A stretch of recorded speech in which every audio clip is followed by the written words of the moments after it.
Le Dieu serviteur ou le Dieu Seigneur. Se pose-t-on souvent la question de savoir qui est Dieu dans nos vies, que représente-t-il réellement? Pourquoi l'aimons-nous?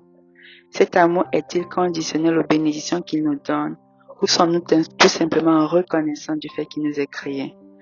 Nous savons que son amour pour nous est inconditionnel, mais nous, est-ce que notre amour pour lui est-il conditionnel? Très souvent, la conception que nous avons de Dieu est influencée par le premier contact que nous avons eu avec lui, en fait par la façon dont nous l'avons connu. Il est un sauveur quand il est venu nous sortir du marasme dans lequel nous pataugions et un marasme duquel il nous sauve au quotidien. Il est Seigneur quand nous avons réalisé notre petitesse et notre immoralité devant lui. Et nous avons compris que nous devons lui donner toute la gloire.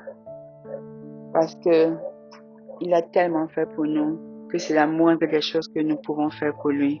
Et non seulement lui donner la gloire, mais aussi lui laisser les commandes de nos vies. Ces deux conceptions sont vraies et bonnes. Elles deviennent problématiques quand dans notre croissance spirituelle, on s'attache à l'une au détriment de l'autre. Ce décalage finit par créer un effet pervers qui pousse le chrétien à développer comme un trouble de personnalité. Ce trouble fait en sorte que le Dieu sauveur devienne le Dieu serviteur et que le Dieu Seigneur devienne le Dieu vindicatif. Quels sont les symptômes du Dieu serviteur en fait? L'expression enfant roi en est une qui est bien connue dans ce temps actuel. Cette expression est utilisée pour définir les enfants qui se croient maîtres chez eux et qui veulent imposer aux adultes leur volonté et leur façon de faire. Malheureusement, il existe des chrétiens qui se comportent comme des enfants rois. Ils croient que tout leur est dû et que Dieu devra répondre au moindre de leurs désirs. Ils croient qu'il est là en fait pour cela et ils ne comprennent pas pourquoi certaines de leurs prières restent sans réponse. Pourtant, il y a une chose qui doit être connue. Avant même que la terre soit, Dieu était. Il n'existe pas à cause de l'être humain existe à cause de lui. Il a créé l'homme et l'a placé comme intendant sur la terre et juste pour cela, il mérite tout l'honneur. Ce don de la vie devrait être suffisant pour que l'humanité le loue à chaque jour. Dieu ne s'est pas arrêté là, il a encore fait plus que cela pour nous. Car quand l'homme a failli dans la tâche qui lui était confiée, Dieu a conçu un plan pour qu'il soit réconcilié avec nous, pour qu'il puisse à nouveau jouir de sa miséricorde, rentrer dans sa présence. C'est pourquoi il a envoyé son fils Jésus mourir sur la croix pour nous sauver et nous donner l'opportunité de redevenir un enfant du Dieu très haut. Ainsi, la louange ne devrait jamais quitter nos bouches. Chaque jour, nous devons être dans sa présence pour le remercier pour toutes ses bénédictions. Ces bénédictions ne sont pas juste physiques, mais elles sont aussi matérielles.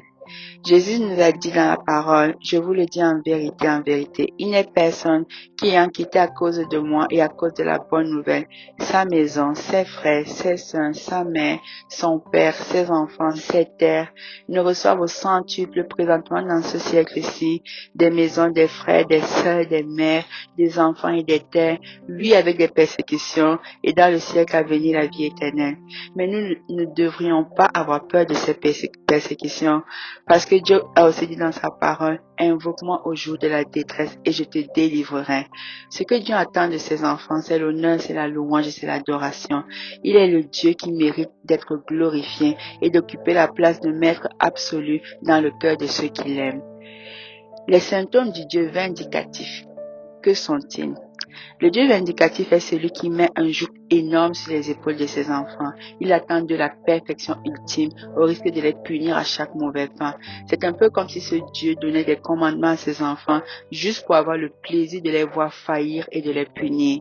Cette conception de Dieu a été celle qui a été véhiculée par les pharisiens au temps de Jésus. Ils mettaient un tel fardeau sur les Juifs que ceux-ci devaient sûrement vivre dans une condamnation permanente. Pourtant, ces pharisiens eux-mêmes n'étaient pas capables de supporter le poids qu'ils mettaient sur les autres. Notre Dieu n'est pas comme cela du tout. Lui, il donne des commandements dans sa parole et il attend de nous que nous les suivons. Cependant, il nous donne aussi le Saint-Esprit qui nous donne cette puissance qui va bien au-delà de nos forces naturelles. Et même avec ce Saint-Esprit, il sait que nous faillirons. Et il ne nous bannit pas de sa présence pour autant, parce que ce qu'il attend de nous quand nous faillissons, c'est la repentance. La Bible dit dans 1 Jean verset 9 que si nous confessons nos péchés, il est fidèle et juste pour nous pardonner et pour nous purifier de toute iniquité. Il est important de comprendre ce qu'est la repentance et ce qu'elle n'est pas. La repentance implique un détour. Elle implique un reniement du péché. Elle n'est pas un truc qu'on utilise juste pour se donner bonne conscience et continuer dans la même voie, dans le même péché. Un cœur repentant, c'est un esprit qui est contraint. C'est une personne qui est en combat avec sa chair.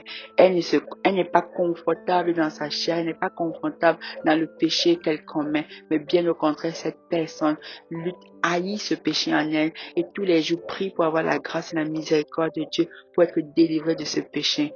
On ne peut pas être un enfant de Dieu et vivre dans le péché et être en paix.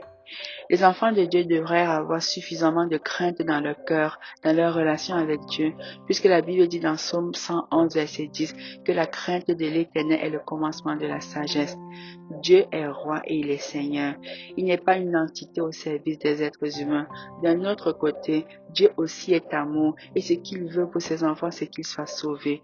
C'est pourquoi il dit dans sa parole qu'il ne permettra pas que nous soyons tentés au-delà de nos forces et qu'avec la tentation, il préparera aussi le moyen de nous en sortir. Dieu nous aime de façon inconditionnelle, mais ce qu'il n'aime pas en nous, c'est le péché.